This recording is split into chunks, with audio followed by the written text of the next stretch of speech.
I appreciated the meeting with the president, and as he said, it was a productive meeting focused on a place of shared admiration and love, which is New York City, and the need to deliver affordability to New Yorkers. I want to clarify your answer to Stephen Nelson.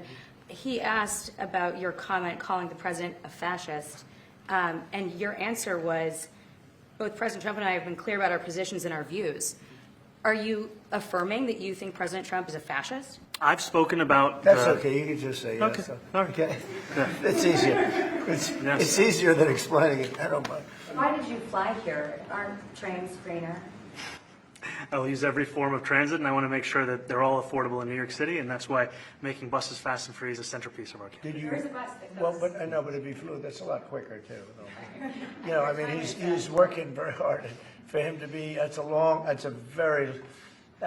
very long drive. I'll stick up for you. You know. Republican Elise Stefanik has campaigned multiple times by calling Zohran Mamdani a jihadist. Do you think you're standing next to a jihadist right now in the Oval Office? No, I don't. But she's out there campaigning, and you know, you say things sometimes in a campaign.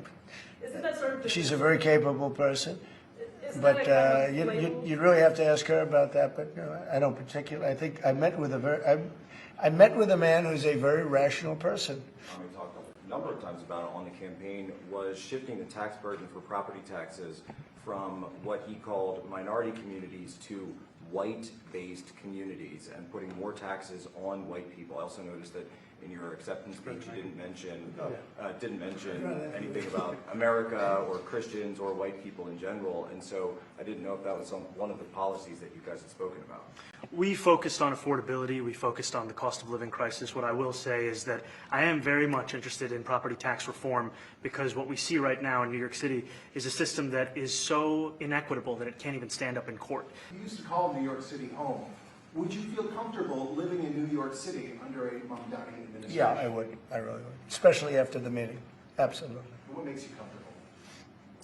We agree on a lot more than I would have thought.